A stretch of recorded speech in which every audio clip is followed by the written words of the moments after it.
Hechos capítulo 8, y vamos a estar dando lectura y cubriendo el día de hoy los primeros 8 versículos. Estoy leyendo de la Nueva Biblia de las Américas. Y Saulo estaba de completo acuerdo con ellos en su muerte.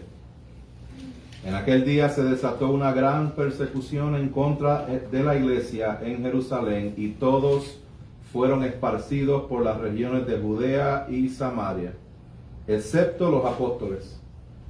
Algunos hombres piadosos sepultaron a Esteban y lloraron a gran voz por él. Pero Saulo hacía estragos en la iglesia, entrando de casa en casa y arrastrando a hombres y mujeres los echaba en la cárcel. Así que los que habían sido esparcidos iban predicando la palabra. Felipe, descendiendo a la ciudad de Samaria, les predicaba a Cristo. Y las multitudes unánimes prestaban atención a lo que Felipe decía al oír y ver las señales que hacía. Porque de muchos que tenían espíritus inmundos, estos salían de ellos gritando a gran voz, y muchos que habían sido paralíticos y cojos eran sanados. Y había gran regocijo en aquella ciudad. Padre, gracias por tu palabra. Gracias por tu infinita bondad y misericordia. Pedimos que tu Espíritu Santo sea hablando a nuestros corazones. Que no tomes en consideración, Señor, mis faltas e incapacidad de poder comunicar efectivamente tu palabra. Que tu nombre sea glorificado y exaltado. En el nombre poderoso de Jesús. Amén. Amén. Y amén. Pueden tomar asiento, hermanos. Gloria al Señor. Venía yo pensando antes de subir acá arriba, déjame borrar esto aquí porque yo no sé de qué estaban hablando. Usualmente ponen una cruz o algo simbólico al cristianismo, no sé qué es ese triángulo con una O y la C. Pero vamos a la palabra del Señor. Ya estamos en el capítulo 8, hermanos. Capítulo 8 del libro de los Hechos. Y es un capítulo instrumental y sumamente importante porque hay una transición. Aquí estamos pasando de el Evangelio siendo presentado, siendo establecido, la creación de la iglesia en esos primeros capítulos. Luego vemos la aparición de problemas, ¿verdad? Que pasó en el capítulo 5, capítulo 6. Luego el establecimiento de orden. Lo vimos cuando se establecieron los diáconos, personas para servir, para que los apóstoles siguieran predicando. Vimos la expansión de los cristianos, ¿no? Vimos que 3,000 fueron añadidos, luego 5,000 fueron añadidos, luego perdimos la cuenta de cuántos fueron añadidos porque eran muchos, hombres y mujeres, eran muchos los que venían a creer, venían a ser parte de la iglesia. Y algo bien interesante es que cuando estamos viendo este crecimiento sucede desde afuera hacia adentro. Dice en el capítulo 5 específicamente: y más creyentes en el Señor, multitud de hombres y de mujeres se añadían constantemente al número de ellos.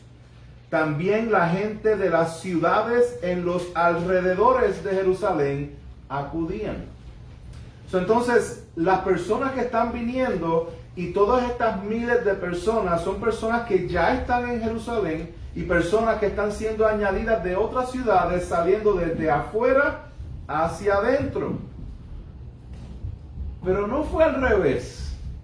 El mandato que el Señor dio en Hechos capítulo 1, verso 8, donde Él dijo lo siguiente: recibiréis poder cuando el Espíritu Santo venga sobre vosotros, y me seréis testigos en Jerusalén, en Judea, en Samaria y hasta los confines de la tierra. Mas sin embargo, eso no es lo que hemos estado viendo hasta ahora. Capítulo 8. Si no hacen caso del capítulo 1, verso 8, el Señor los alcanza en el capítulo 8, verso 1. ¿Ven qué interesante? All right. No sé si es que estamos en otro lugar y estamos tratando de acostumbrarnos. Pero esto es lo que está sucediendo aquí, hermano, es una transición. El evangelio está a punto de ser expandido, la iglesia está a punto de ser expandida, no solamente en Jerusalén, sino en Judea hasta los confines de la tierra. Y ahí es donde nos encontramos. ¿Se acuerdan lo que pasó en el último capítulo, capítulo 7? La semana pasada, donde vimos el primer mártir de la iglesia, Esteban, que fue apedreado. Lo acusaban de blasfemar en contra de Dios, en contra de Moisés, en contra de la ley, en contra del templo. Mas sin embargo, él presentó una defensa grandiosa en ese capítulo 7, donde él dice: no, yo no estoy blasfemando a Dios, ni a Moisés, ni la ley, ni el templo. Son ustedes los que lo están haciendo. Y esto causó que ellos crujieran sus dientes y apedrearan a Esteban, y dentro de los que estaban en esa multitud se percibe como uno de sus líderes a un joven llamado Saulo. Y así comenzamos este capítulo 8, donde dice: en aquel día se desató una gran persecución en la iglesia. Yo creo que brinqué la primera parte donde dice: y Saulo estaba de completo acuerdo con ellos en su muerte. Completo acuerdo con ellos en su muerte. Lo que vamos a ver en estos primeros tres versículos, 1, 2 y 3, es la secuela de la muerte de Esteban. ¿Okay? Yo quiero que me siga con esto. La secuela de la muerte de Esteban.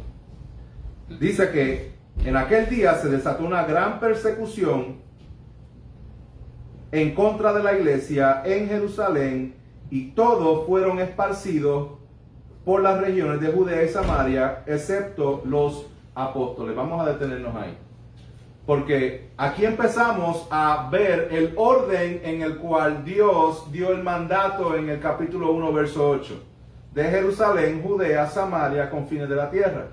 Y aquí se desata una persecución. ¿Y qué es lo que sucede? Que empiezan a ser esparcidos. ¿Quién? Todos, excepto los apóstoles. Bien interesante, porque hasta aquí la persecución y la cárcel y la opresión y todo lo que había surgido era directamente en contra de los apóstoles. Los apóstoles fueron los que los metieron en la cárcel, no a la iglesia, los apóstoles. Pero aquí la persecución se levantó en contra de ¿quién? De la iglesia. Significa que estamos ya todos en el mismo barco. Estamos todos en la misma dinámica. ¿Ok? Esto no es que los apóstoles, ellos son los líderes, a ellos tienen que, si van a arrestar a alguien, arréstenlos a ellos. No. Aquí está la iglesia recibiendo esta persecución. Y no era una persecución pequeña, era una gran persecución. Al punto de que todos fueron esparcidos por las regiones de Judea y de Samaria. Hermanos, muchas veces nosotros estamos viendo frutos en nuestras vidas, estamos viendo la mano de Dios obrar en nuestras vidas, pero olvidamos lo que Dios específicamente quiere que nosotros hagamos. Como les mencionaba hace un rato, Dios les había dicho que salieran de Jerusalén. Y ellos habían permanecido en Jerusalén atrayendo todas las personas. Y este es el momento donde Dios permite la persecución para llevar a cabo su plan. Es importante que entendamos que cada vez que se levantan los momentos difíciles, no es que simplemente el diablo está atacándote y quiere hacerte caer y ya. No. Sí, puede ser. Pero cuando nosotros somos hijos de Dios y cuando nosotros entendemos que Dios es un Dios de providencia y Dios es un Dios que tiene todo el poder, nosotros vamos a entender que Dios va a seguir utilizando todas las cosas que están alrededor nuestro, aún la opresión, aún la persecución, para la expansión de su reino. No solamente la expansión de su reino fuera de ti, pero la expansión de su reino en tu propia vida. Porque la expansión de su reino externamente comienza con una expansión de su reino internamente. Somos parte de un cuerpo, a la que tú creces, el cuerpo va creciendo. Crecimiento no es simplemente números. Vamos a traer 1000 personas aquí para que seamos una iglesia grande. Gloria a Dios, porque vamos a predicar el Evangelio. Van a ser expuestos al Evangelio.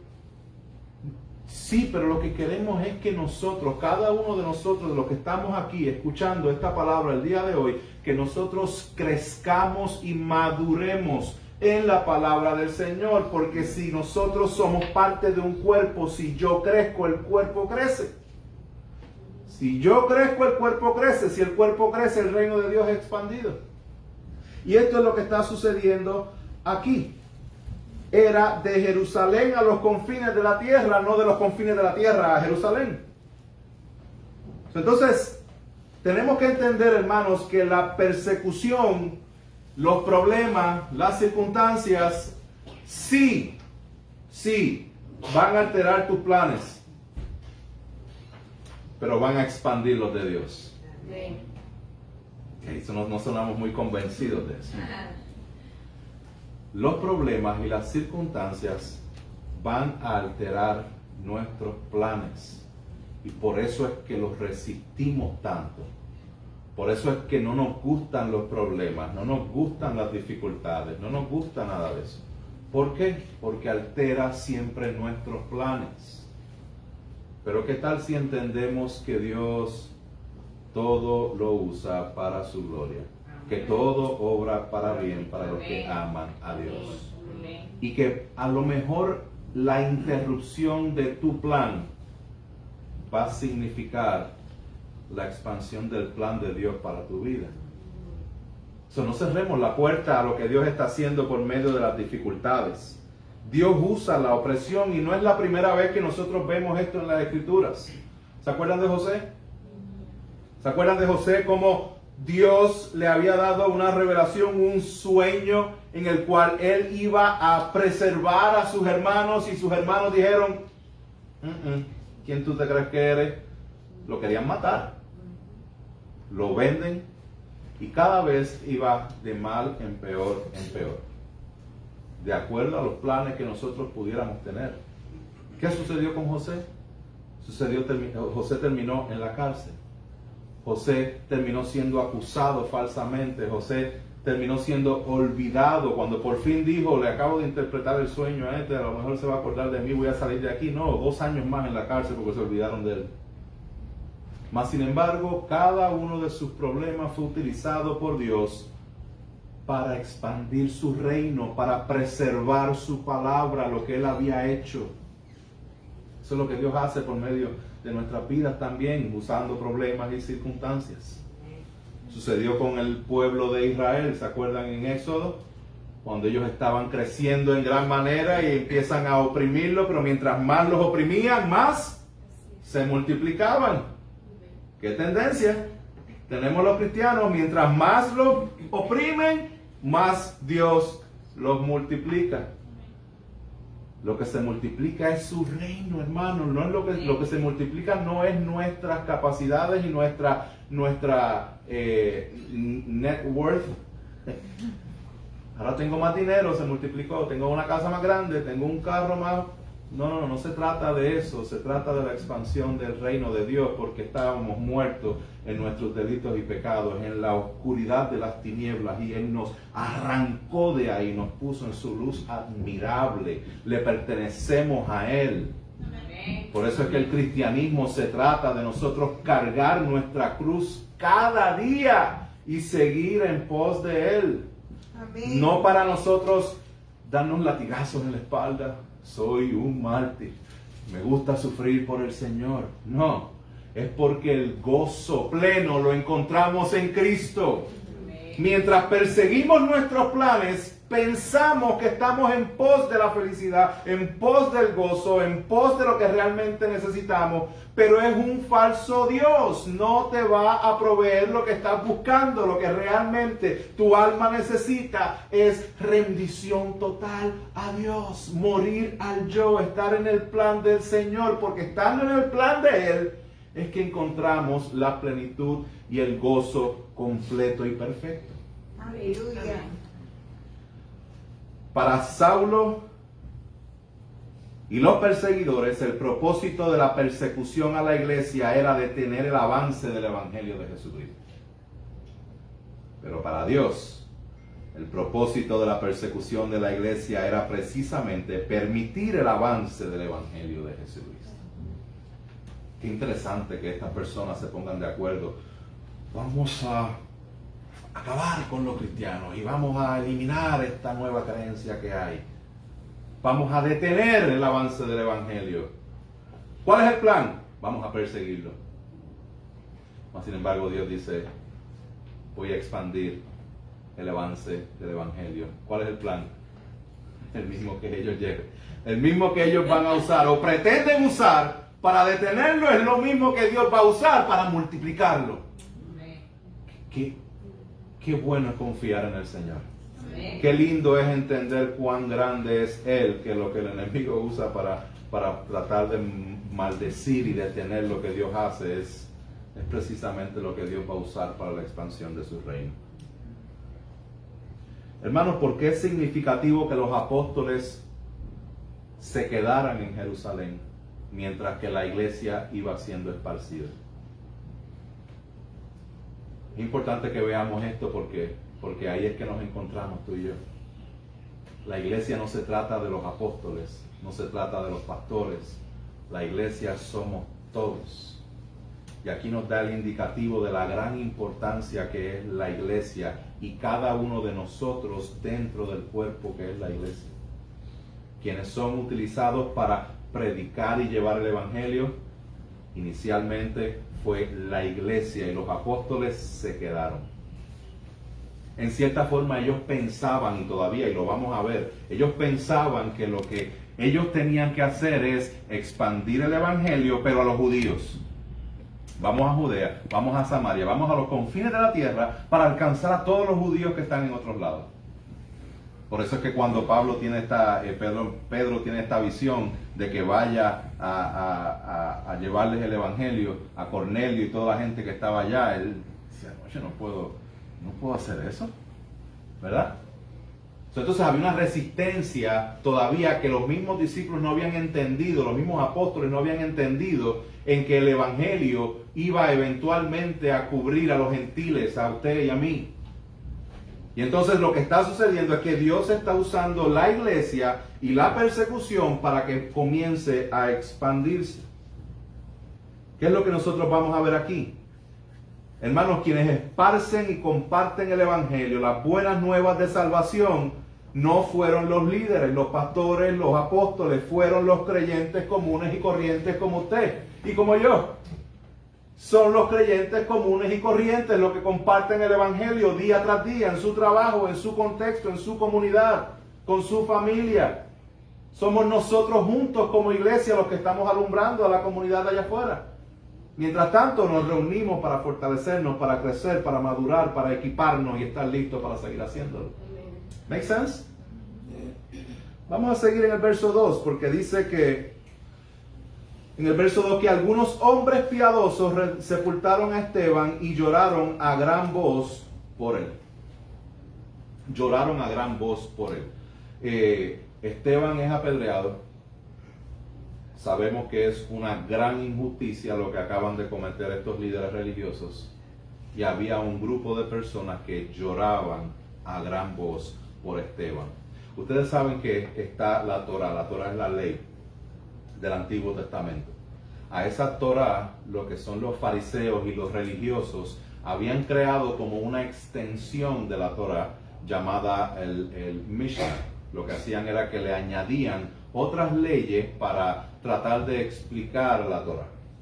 Entonces, una de las leyes que ellos establecieron es que persona que fuera asesinada de esta forma como fue Esteban, acusado de blasfemia, cuando sabemos que no estaba blasfemando, pero bajo la Mishnah, que es lo que ellos habían establecido, era ilegal el que alguien pudiera lamentar públicamente la muerte de una persona que muriera en las condiciones de Esteban.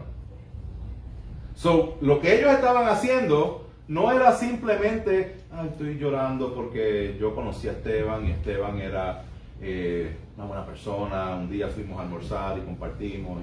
No, era mucho más que eso. El hecho de que estas personas estuvieran llorando públicamente y estuvieran ahí en la sepultura de Esteban, lo que significaba para ellos también era una sentencia de muerte. Porque se estaban alineando con Esteban. Estaban diciendo, este es de los míos. Yo creo lo que él cree. Y estoy aquí hasta las últimas consecuencias. Aquí es que empezamos a ver esta dinámica donde no, yo voy a dar la vida por el evangelio. Y esto es bien importante porque ellos no tuvieron temor de identificarse con Esteban. Hoy día nosotros tenemos temor de que nos identifiquen como cristianos, cuando los resultados no son ni cerca de lo que pasaban los primeros cristianos. Decir que eran cristianos significaba sentencia de muerte para ellos. Hoy día significa sentencia de muerte para personas que están en religiones como el Islam. Que si ellos dicen a sus familiares, he sido salvo por la gracia y la misericordia de Cristo y voy a perseguir a Cristo, mi vida le pertenece a Cristo, desde ese momento ellos están muertos para su familia. ¿Nosotros estamos ahí? Obviamente no. Pero la pregunta que tenemos que hacernos es ¿cuánto es nuestro compromiso con el Señor? Hay veces que no nos atrevemos a hablar del Señor por el miedo al que dirán. Mas sin embargo ellos estaban dispuestos a alinearse con el Señor aunque hubiera una sentencia de muerte. Y nosotros pendientes al, ay, es que van a hablar mal de mí.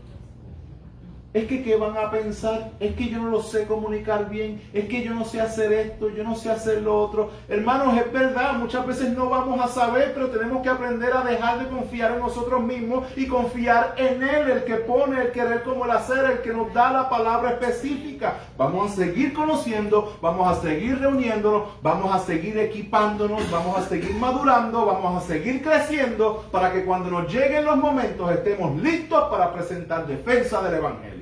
Amén. Amén. Después dice que Saulo hacía estragos, y vamos a describir esto un poco, porque esto es bien interesante. Saulo hacía estragos en la iglesia, entrando de casa en casa y arrastrando a hombres y mujeres, los echaba a la cárcel. Cuando dice que arrastraba a hombres y mujeres, pues obviamente sabemos que había muchos niños que estaban sufriendo eso. Porque si se llevan a hombres y mujeres, ¿quién cuida a los niños? O sea, lo que había aquí era una masacre. Lo que estaba sucediendo aquí, hermanos, era algo fuerte. ¿Okay? Y esto es lo que Saulo estaba liderando. La palabra estragos, para que tengamos una idea, significa devastar, causar una destrucción extensa o una ruina total. Eso es lo que significa esa palabra. Y es utilizada de manera bien interesante en el Antiguo Testamento, en el Salmo 80:13, para describir la forma en que un animal salvaje despedaza, desmenuza a su presa.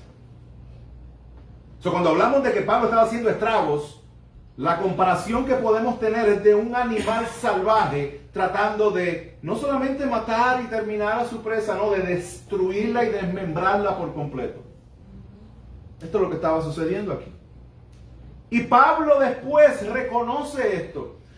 Hay historias en la historia de la iglesia que sugieren que Pablo tiene conversaciones luego con Lucas, que es el que escribe el libro de los Hechos, pidiéndole que resalte esta dinámica de lo que era su vida pasada y su vida presente.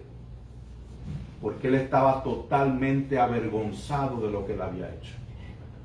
No para resaltar cuán malo él era, sino para resaltar cuánta gracia ha tenido el Señor con él. Y Pablo lo había reconocido en Hechos capítulo 22. Él dijo, y perseguí este camino hasta la muerte, encadenando y echando en cárceles tanto a hombres como mujeres. Y yo dije, Señor, ellos saben bien que en una sinagoga tras otra yo encarcelaba y azotaba a los que creían en ti. Y cuando se derramaba la sangre de tu testigo Esteban, allí estaba también yo dando mi aprobación y cuidando los mantos de los que lo estaban matando. Cuando dice que él cuidaba los mantos de los que estaban matando a Esteban, se puede deducir que él era el cabecilla de lo que estaba sucediendo, lo cual las personas se reportaban a él para que él diera la orden de que mataran a Esteban. Eso él estaba ahí.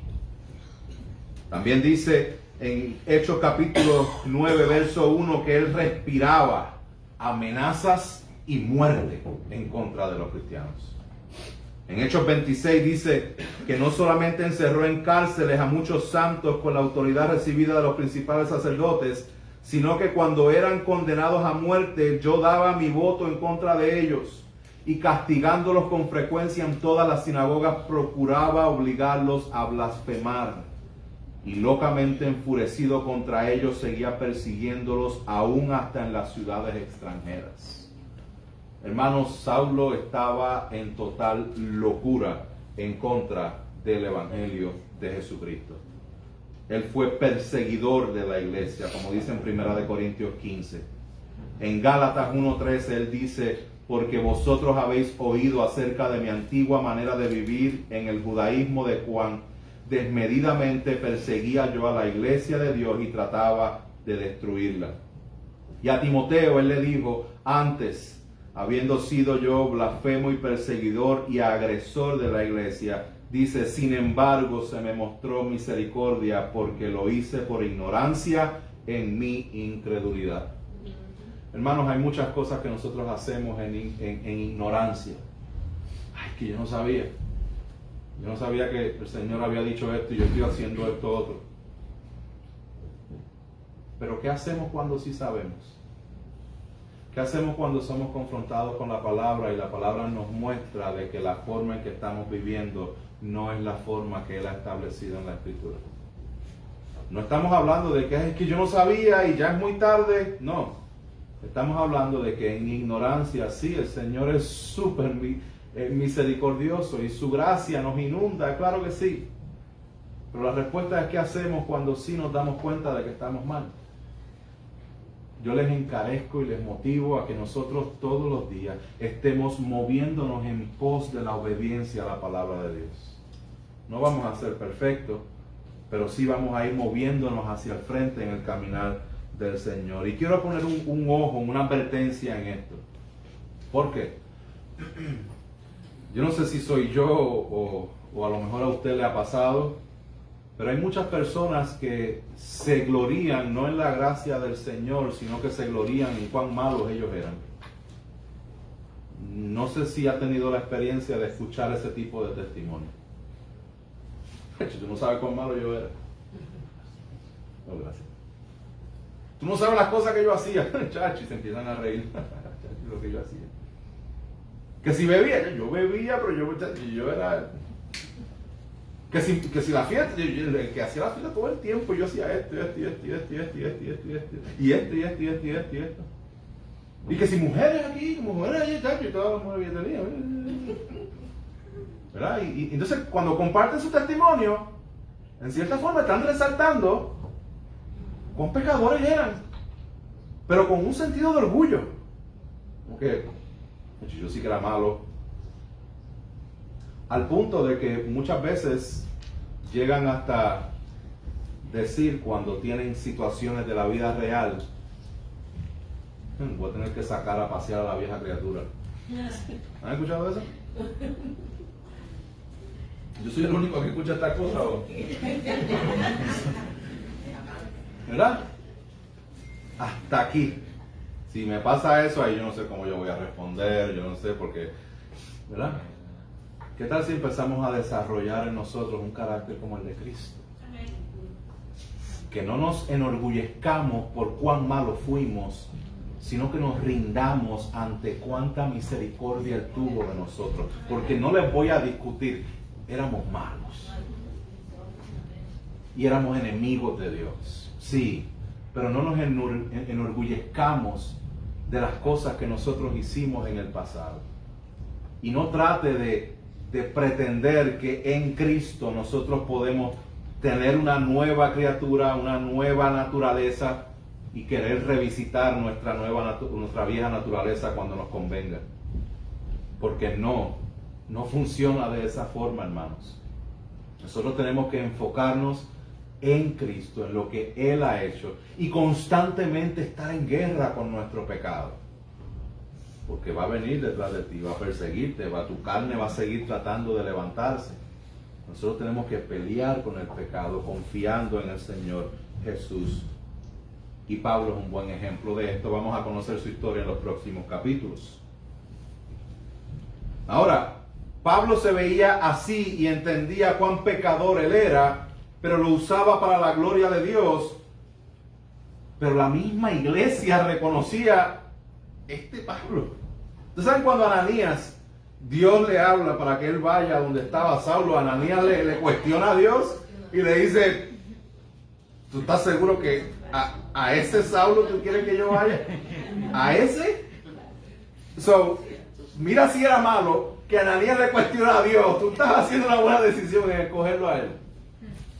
Hermanos, sí, porque Dios sabe todas las cosas y Dios puede usar hasta Saulo para convertirlo en el misionero que más ha impactado el cristianismo en toda su historia.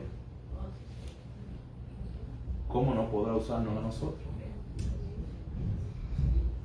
Vamos a seguir leyendo, porque aquí vemos en el verso 4 que los que habían sido esparcidos, ¿quién fue esparcido? ¿Los apóstoles? No, la iglesia. Los que fueron esparcidos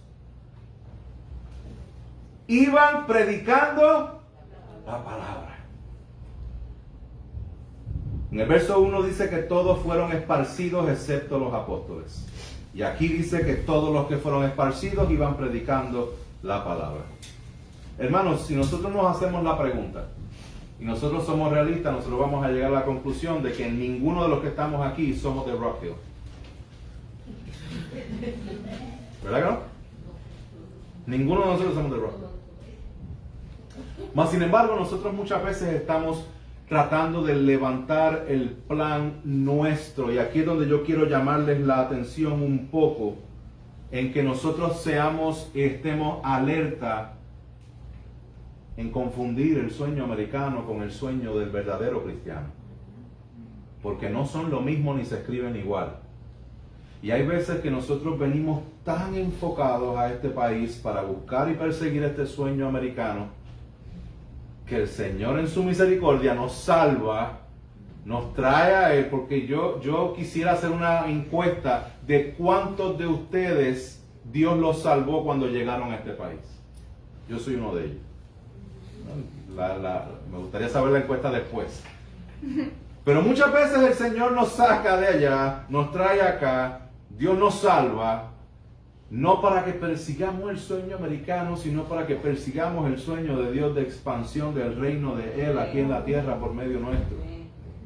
Entonces, vamos a ponerlo así. Ellos fueron perseguidos, la iglesia fue esparcidas y su respuesta fue predicar el evangelio. Si eso pasara ahora mismo, si nosotros fuéramos esparcidos y perseguidos ahora mismo y tuviéramos que dejar Rock Hill y tuvieras que volver a México y tuvieras que volver a Dominicana y tuvieras que volver a Puerto Rico, a Ecuador, a Chile, a Perú, a Argentina, a Venezuela, a Costa Rica, a El Salvador, Honduras, Guatemala, si tuvieras que volver allá, ¿nos volveríamos un 8? Eso significa, ¿no sabríamos qué hacer? ¿O nos iríamos esparcidos como se fueron estos creyentes predicando la palabra? Ay, no, pastor, pero es que yo no, si me voy a México, yo no sé qué vaya a pasar, porque aquí va a pasar esto y lo otro, y yo no soy pastor. Miren el ejemplo. Quien fue esparcido fue la iglesia, no los apóstoles. Y ellos se fueron predicando la palabra de Dios. Hermanos, ¿qué tal si nosotros entendiéramos que Dios en su misericordia nos ha permitido estar en este lugar para nosotros ser equipados y estar listos en caso de que Dios en su infinita gracia decida enviarnos de nuevo a nuestros países? ¿Estaremos listos para ir esparcidos como los primeros cristianos predicando la palabra? ¿Predicando la palabra? Hermanos, yo les motivo, yo les encarezco, yo les persuado a que nosotros busquemos y conozcamos al Señor, crezcamos en nuestra fe, porque esta vida que nosotros estamos viviendo no se trata de que nosotros crezcamos en dinero, en propiedades, en cosas materiales. Se trata de que crezcamos en Cristo, para Cristo. Aleluya. Verso 5. Felipe, descendiendo a la ciudad de Samaria, les predicaba a Cristo. Gloria a Dios. Amén. Amén, amén. Y las multitudes unánimes prestaban atención a lo que Felipe decía al oír y ver las señales que hacía, porque de muchos que tenían espíritus inmundos, estos salían de ellos gritando a gran voz. Y muchos que habían sido paralíticos y cojos eran sanados. Hermanos, llegó el Evangelio de Jesucristo a Samaria. Ya no está confinado en Jerusalén, ya no está confinado en Judea, ya llegó a Samaria. Esto es bien interesante. Aquí hay una transición. Usted ve una transición porque ¿se acuerdan que Esteban era uno de los 7 que habían escogido como diáconos para que fueran a servir a las viudas en la repartición de los alimentos? ¿Se acuerdan que Esteban era un hombre lleno del Espíritu Santo, lleno de sabiduría, era un hombre lleno de la bondad de Dios y tenía buen testimonio? De la misma forma Felipe era uno de los 7. Y era uno de los que estaba sirviendo, lleno del Espíritu Santo, lleno de sabiduría, con un gran testimonio. Y Dios lo empieza a usar. Este no es Felipe el apóstol. Hay uno que, Felipe, ¿verdad? Que dice, Felipe, tanto tiempo que llevo con ustedes y todavía pregunta cuál es el camino, ¿verdad? Y cómo vas a llegar a él. Eso está en Juan 14. Ese no es el Felipe que estamos hablando aquí. Este es el Felipe que es uno de los 7 diáconos que fue nombrado en el capítulo 6 del libro de los Hechos. Y es la persona que Dios usa para evangelizar, lo convierte en un gran evangelista, y vamos a ver lo que él hace en los próximos versos, la semana que viene, las próximas semanas. Pero Dios lo utiliza en gran manera para llevar el evangelio a Samaria. Ustedes saben que Dios había empezado una obra en su Hijo Jesucristo, en Samaria, hablando con una mujer samaritana, de Samaria, samaritana. En Juan capítulo 4 nosotros vemos esto que había acontecido. Jesús, cansado del camino, él dice a una mujer que está sacando agua del pozo, dame de beber. Y ella le dice, ¿cómo es posible que un judío le esté pidiendo agua a un samaritano? ¿Tú no sabes que los judíos y los samaritanos no nos llevamos? Y él dice, si tú supieras quién es el que te está pidiendo agua, tú le darías, tú le pedirías y él te la daría. Pero tú no tienes ni con qué sacar el agua y estás pidiendo agua. Si no estoy entendiendo esta dinámica. Jesús eventualmente le dice, ve y busca a tu marido. Y ella le dice, yo no tengo marido. Y Jesús le contesta, bien has dicho, no tienes marido, porque has tenido 5 y el que tienes ahora no es tu marido. Tú eres un profeta. ¿Eres tú el Mesías? ¿Eres tú? No, porque nosotros adoramos en este sitio y es en este sitio donde hay que adorar. Y Jesús termina contestando, mujer, créeme, la hora viene cuando ni en este monte ni en Jerusalén adoraréis al Padre. Vosotros adoráis lo que no conocéis, nosotros adoramos lo que conocemos, porque la salvación viene de los judíos. Pero la hora viene y ahora es cuando los verdaderos adoradores adorarán al Padre en espíritu y en verdad, porque ciertamente a los tales el Padre busca que le adoren. Dios es espíritu y los que le adoran deben adorarle en espíritu y en verdad. La mujer le dijo, sé que el Mesías viene, el que es llamado Cristo. Cuando Él venga nos declarará todo. Jesús le dijo, yo soy el que habla contigo. Wow, gloria a Dios. La mujer de 5 maridos y otro más extraoficial encontrándose con el Rey de Reyes y Señor de Señores en la fuente, en el pozo. Amén. Aleluya. Y Jesús está trayendo el Evangelio. Obviamente Él todavía no ha ido a la cruz, todavía estamos en ese proceso. Y mira lo que sucede con esta mujer, que esta mujer va a decirle a todo el mundo en el pueblo lo que el profeta Cristo le había dicho. Mira cómo termina, dice, y de aquella ciudad muchos de los samaritanos creyeron en Él por la palabra de la mujer que daba testimonio, diciendo, Él me dijo todo lo que he hecho. De modo que cuando los samaritanos vinieron a Él, le rogaban para que se quedara con ellos, y se quedó allí 2 días. Y muchos más creyeron por su palabra y decían a la mujer, ya no creemos por lo que tú has dicho, porque nosotros mismos le hemos oído y sabemos que este es en verdad el Salvador del mundo. Cristo ha venido. Cristo ha cumplido lo que Él dijo que iba a hacer. Cristo pagó el precio de nuestro pecado. Cristo vivió de manera perfecta. Cristo se ofreció a sí mismo como propiciación por nuestros pecados. Cristo venció la muerte, resucitando al 3er día. Cristo nos llama a que vengamos a Él en arrepentimiento y fe para darnos vida.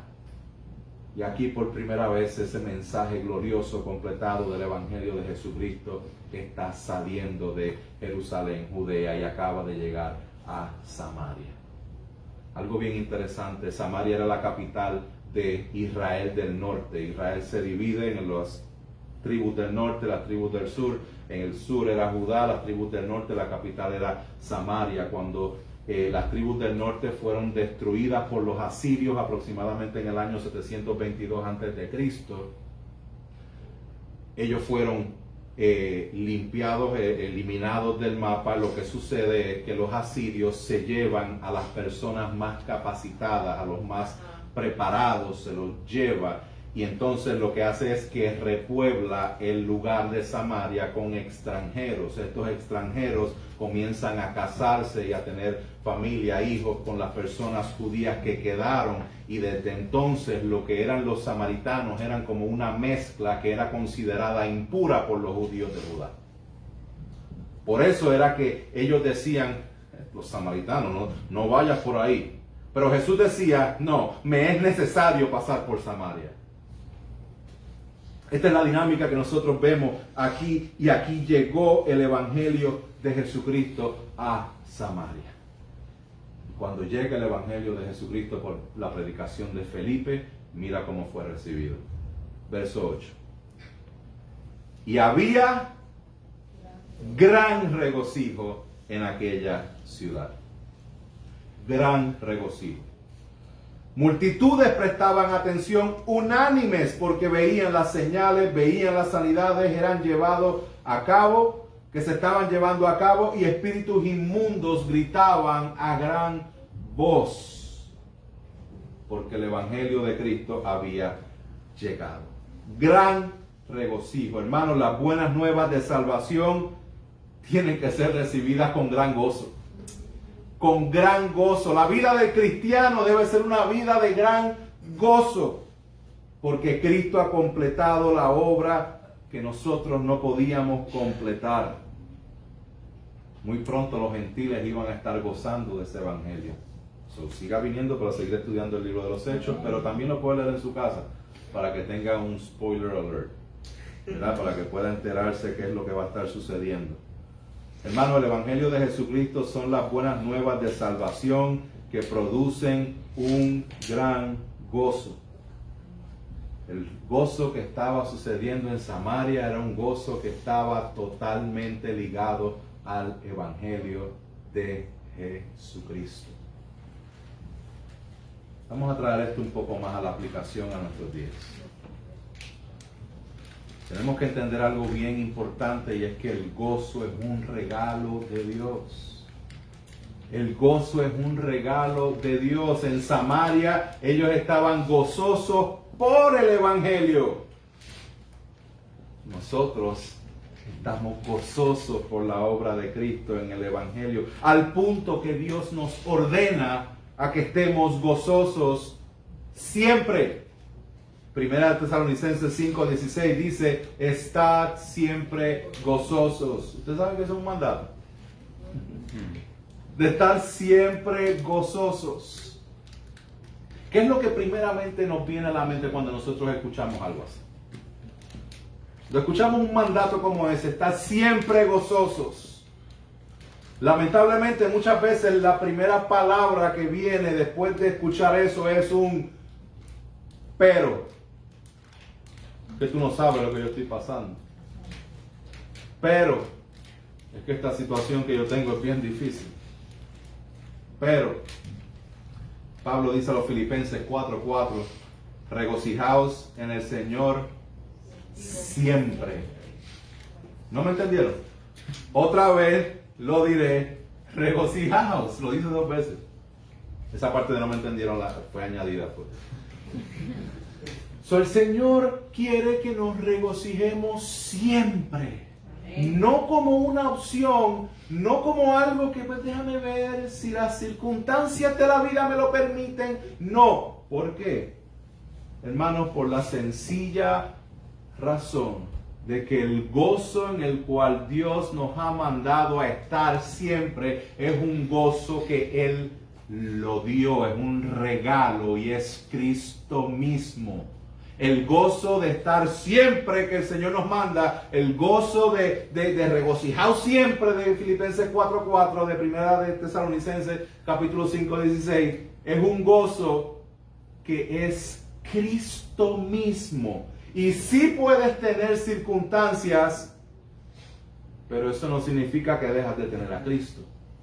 Sí puedes tener momentos difíciles, pero para nada altera la obra redentora de Jesucristo. El gozo del cristiano tiene que ver con Cristo exclusivamente, no con nada más. Y hay una diferencia bien grande entre ser felices y estar gozosos. Porque a veces queremos perseguir la felicidad. Yo merezco estar feliz. Y a veces decimos, Dios quiere que yo sea feliz. Podríamos decir que sí. Escuchen estas palabras. Y usted me dice, ¿qué es lo que piensa? Haz el bien por ti. Haz el bien porque Dios quiere que seas feliz. Cuando obedecemos a Dios, no lo hacemos por Dios, lo hacemos por nosotros mismos. Porque Dios se deleita cuando somos felices. Es lo que más le alegra. No, eso no es lo que enseñan las Escrituras. Eso es lo que enseñan predicadores de apellido Austin. Eso no es lo que enseñan las Escrituras. Las Escrituras enseñan que todo obra para bien y que en toda circunstancia podemos estar gozosos. Sí, Dios se deleita en que nosotros seamos felices, pero el propósito principal de Dios para nuestras vidas no es nuestra felicidad, es su gloria. Amén. Nosotros vivimos para la gloria de Dios. Amén. Y encontramos la felicidad en la gloria de Dios. Amén. No lo hacemos todo acerca de nosotros y que Dios se trata de que yo esté feliz y ahora voy a tomar decisiones que yo crea que me apunten y me acerquen a la felicidad. No. Nuestra finalidad y nuestro propósito de vida, si te estás preguntando cuál es la gloria de Dios. Que tú des a Dios gloria con tu vida. ¿Cómo? Cristo te lo permite. Cristo completó la obra del Calvario. Jared Wilson dice lo siguiente sobre el gozo. El gozo es la música que suena cuando nuestro corazón está en sintonía con la frecuencia de la gloria de Dios y nuestra conexión a ella. El gozo es el contentamiento reverencial, intencionado que el corazón experimenta en nuestra justificación con Dios. El gozo es la convicción de que, sin importar lo triste de nuestras circunstancias o la debilidad de nuestro cuerpo, estamos seguros en el soberano Dios que nos ama. Mientras la felicidad depende de nuestras circunstancias, el gozo depende de nuestro Salvador. Jesús mismo lo dijo en Juan 15:11. Estas cosas os he hablado para que mi gozo esté en vosotros y vuestro gozo sea perfecto. Luego en el capítulo 17, verso 13 dice, pero ahora voy a ti y hablo esto en el mundo para que tengan mi gozo completo en sí mismos. Y si se nos olvidó, uno de los frutos, regalos del Espíritu Santo es el gozo del creyente. Hermanos, estamos en Navidad. Tiempo de Navidad, tiempo de celebración, donde realmente estamos celebrando Emmanuel, Dios con nosotros. Y aquí nosotros vemos cómo los primeros creyentes de Samaria estaban regocijándose, llenos de gozo, porque Emmanuel, Dios con Samaria. Llegó Dios a Samaria, llegó el Evangelio a Samaria. Nosotros estamos celebrando en estas fechas, sí, la unión familiar, sí, todas estas cosas que son bonitas, pero estamos celebrando la encarnación de Dios, que el Verbo se hizo carne y habitó entre nosotros. Amén. Y ese gozo no hay quien lo quite. Amén. Ese gozo no hay quien lo pueda opacar, hermanos. Aleluya, gloria. Entonces María dijo, en el Magnificat, dijo, mi alma engrandece al Señor, mi espíritu se regocija en Dios, mi Salvador. Los ángeles anunciaron a los pastores y le dijeron lo siguiente, no temáis, porque aquí os traigo buenas nuevas de gran gozo, que serán para todo el pueblo, porque os ha nacido hoy en la ciudad de David un Salvador, que es Cristo el Señor. Hermanos, nosotros celebramos a Cristo y a este crucificado. Nosotros descansamos y nos gozamos en la obra redentora de Cristo. Quiero exhortarles a que ese sea nuestro enfoque y nuestra mirada en estas Navidades. Esta semana a lo mejor vamos a tener la oportunidad de compartir con familiares, con amistades, y yo les exhorto a que mantengamos nuestros ojos puestos en Él. Así como los samaritanos estaban de gran gozo, porque el Evangelio había llegado, ¿saben qué? El Evangelio nos llegó a nosotros. Y nosotros celebramos con gozo lo que Cristo completó en la cruz del Calvario. Pero también quiero ser sensible al dolor de nosotros como humanos aquí en la tierra. ¿Por qué digo esto? Porque este tiempo es de celebración para muchos, pero es de mucho dolor para muchos otros. Porque este tiempo les recuerda a un familiar que ya no está. Porque a lo mejor mientras otros celebran, usted no tiene con quién celebrar. Aunque aquí estemos pendientes los unos de los otros. Pero sí hay mucho dolor y mucha depresión que se levanta nuevamente en las épocas festivas como en la Navidad. Y a lo mejor tú estás pasando por ahí. Y quiero ser sensible a eso. Y quiero compartir la palabra del Señor Jesús mismo. Cuando Jesús le dijo a sus discípulos lo siguiente en Juan capítulo 16. Y Él dijo, en verdad os digo, que lloraréis y os lamentaréis, pero el mundo se alegrará. Estaréis tristes, pero vuestra tristeza se convertirá en alegría. Cuando la mujer está para dar a luz, tiene aflicción, porque ha llegado su hora, pero cuando da a luz al niño, ya no se acuerda de la angustia, por la alegría de que un niño haya nacido en el mundo. Por tanto, ahora vosotros tenéis también aflicción, pero yo os veré otra vez y vuestro corazón se alegrará y nadie os quitará vuestro gozo. En aquel día no me preguntaréis nada. En verdad os digo, si pedís algo al Padre, os lo dará en mi nombre. Hasta ahora nada habéis pedido en mi nombre. Pedid y recibiréis para que vuestro gozo sea completo.